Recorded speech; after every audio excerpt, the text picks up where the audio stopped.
Hi, I'm John Montgomery, 2010 Olympic gold medalist in the sport of men's skeleton, representing Canada. Nowhere else on earth are you going to be able to find a track that's as entertaining, challenging for both the spectators and the athletes as you are right here in Whistler.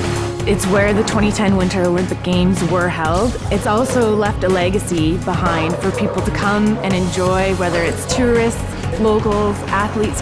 The skeleton sport experience at the Whistler Cycling Centre is next to none. It's fast, it's exciting. It is going to be out of this world. The bobsleigh sport experience is a tremendous way for the general public to take part in the sport of bobsleigh. It's the only sport where you can actually participate in the exact same sleds, drive with the same drivers that you'll see racing at the Olympic Games. You'll experience the same types of G-forces, speed, adrenaline, and excitement that we go through on a daily basis. There isn't another track in the world that you'll be able to go down on your very first descent and achieve the types of speeds that you'll be able to do here safely in Whistler.